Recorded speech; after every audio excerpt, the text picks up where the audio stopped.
BRS MLA Gudem Mahipal Reddy brothers ఇల్లు క్వారీల్లో ED తనిఖీలు కొనసాగుతున్నాయి. లగ్డారంలోని సంతోష్ గ్రానైట్ అండ్ క్వారీస్ పరిశ్రమలో ఈడీ బృందం సోదాలు చేస్తోంది. ఈ విషయానికి సంబంధించి మరింత సమాచారం మా ప్రతినిధి శ్రీనివాస్ మరింత సమాచారం అందిస్తారు. శ్రీనివాస్. పటాన్చెరు ఎమ్మెల్యే గూడెం మహిపాల్ రెడ్డి అదేవిధంగా ఆయన సోదరుడు ఇంట్లో ఈడీ సోదాలు అయితే ప్రస్తుతం అయితే కొనసాగుతున్నాయి. అదేవిధంగా వారి ప్రధాన మైనింగ్ బిజినెస్ అయినటువంటి సంతోష్ గ్రానైట్ అండ్ క్వారీ పరిశ్రమ ఏదైతుందో ఆ పరిశ్రమలో కూడా ఈడీ సోదాలు అయితే జరుగుతున్నాయి. నేను ప్రస్తుతం ఆ లక్డారం గ్రామంలో ఉన్నటువంటి సంతోష్ గ్రానైట్స్ అండ్ క్వారీ ఆ పరిశ్రమ ఏదైతే ఉందో ఆ మైనింగ్ వద్ద ఉన్నాను. మనం విజువల్స్లో చూసుకోవచ్చు.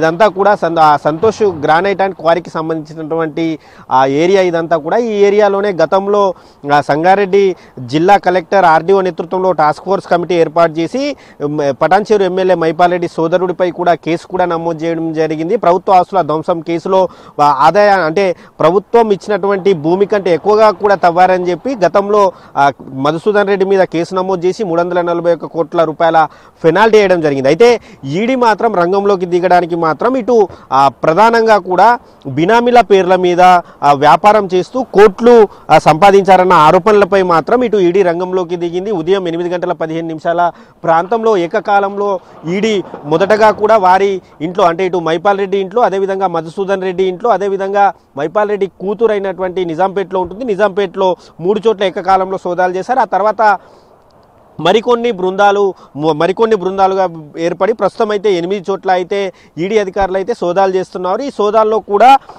ఇటు రియల్ ఎస్టేట్ కావచ్చు అదేవిధంగా మైనింగ్ కావచ్చు ఈ రెండు కూడా ఇటు గూడెం బ్రదర్స్కు ప్రధాన ఆదాయ వనరులుగా ఉంటాయి. అయితే వీటిలో బినామీల పేర్లపైన మాత్రం భారీగా ఆస్తులు అంటే బినామీల పేర్లపై వ్యాపారం చేసి భారీగా ఆస్తులు కూడబెట్టుకున్నట్టు ఆరోపణలు రావడంతో మాత్రం ఈడీ రంగంలోకి దిగింది. ప్రస్తుతం అయితే ఈడీ అధికారులు అయితే విచారణ అయితే కొనసాగుతుంది. ఇటు మధుసూదన్ రెడ్డి ఇంట్లో కావచ్చు మహిపాల్ రెడ్డి ఇంట్లో కావచ్చు అదేవిధంగా సంతోష్ గ్రానైట్ అండ్ క్వారీస్ కార్యాలయాల్లో కావచ్చు ప్రస్తుతం అయితే కేంద్ర బలగాలు కూడా అక్కడే రంగంలోకి దించి ఈడీ సోదాలు అయితే ప్రస్తుతం అయితే కొనసాగిస్తున్నారు.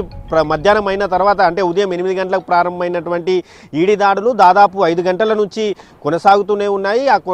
దాదాపు సాయంత్రం వరకు కూడా ఈ ఈడీ దాడులు కొనసాగే అవకాశం ఉన్నట్టు తెలుస్తుంది. ఒకవేళ అవసరం వస్తే రేపు కూడా ఈడీ దాడులు అయితే చేసే అవకాశం ఉంది. కెమెరామ్యాన్ రమేష్తో శ్రీనివాస్, ఎన్టీవీ, సంగారెడ్డి జిల్లా నుంచి.